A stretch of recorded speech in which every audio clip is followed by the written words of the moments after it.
Hey you guys, so I am here with a book review, and as you see, the book is titled Worthy, and it's by Kela Calvin. Now, I am still getting over my cold, so that's why you guys don't see me. You guys see the book cover, but we are going to knock this out. So if you guys are ready for this book, stay tuned.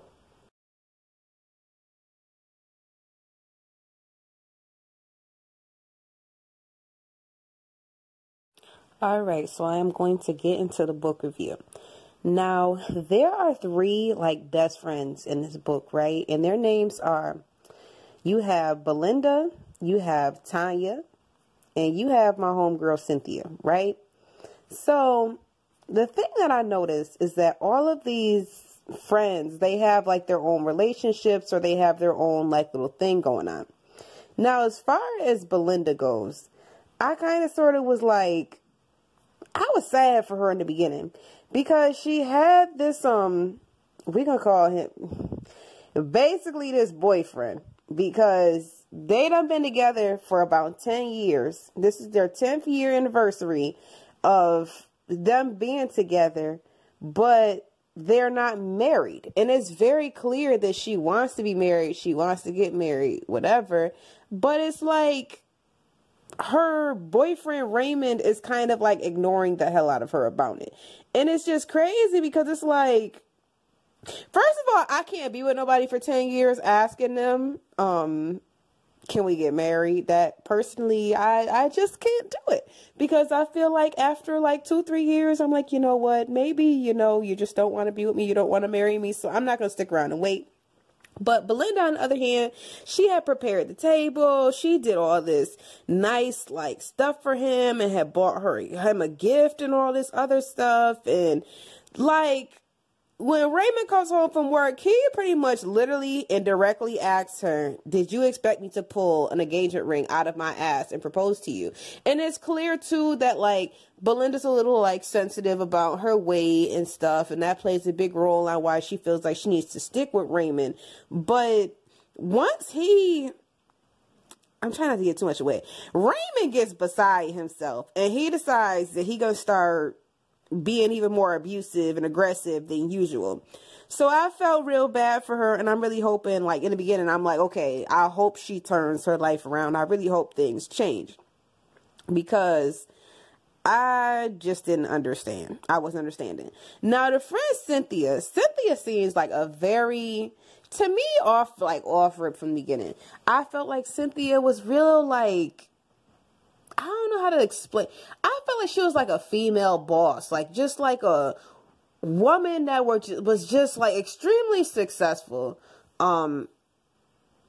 I just felt like she was one of those women that you could really sit here and say, you know what, that was a strong female character in the book, where she wasn't slaving behind, caring about a man or this or that, or caring about a relationship. She was really just about her business. And I feel like maybe that's why Cynthia was my favorite in the, I do feel like Cynthia was my favorite in the book. So I felt like for me, she was the most relatable.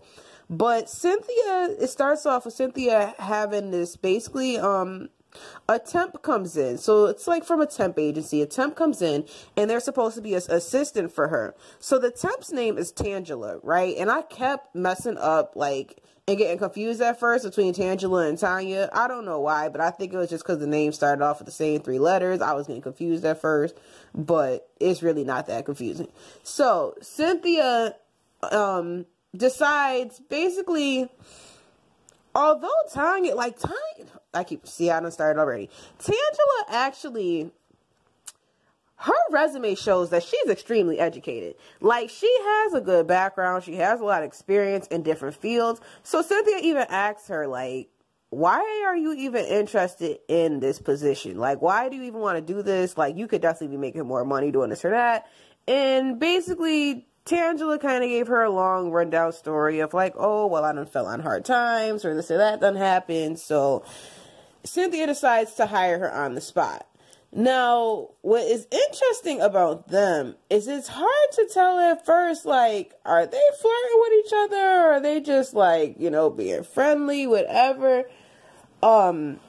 It was a little hard to tell at first, but then it becomes clear exactly what it is. And I'm not going to tell you guys what ended up happening, because this is kind of a short book. This is no more than 100 pages, I feel like. So I'm not going to ruin exactly what happened. So that leaves us to the last friend of Tanya. Now, Tanya, I respect Tanya's whole little thing. It seemed like Tanya was trying to get her groove on. Tanya was on a dating app, and it wasn't like Tanya was going on a dating app to try and find a relationship. Tanya was kind of on there on some, I'm trying to get down and dirty in the simplest way I could put it. Tanya was on some, I'm trying to get to it. And I really don't necessarily want strings attached, but this is what I'm going to do. So she was all excited, and her friends were kind of like, you know what, please check in with us after you go and spend time with this man, because you never know, you might meet a crazy online. And at first, it really seemed like the two had connected and were clicking, and it seemed like everything was going good.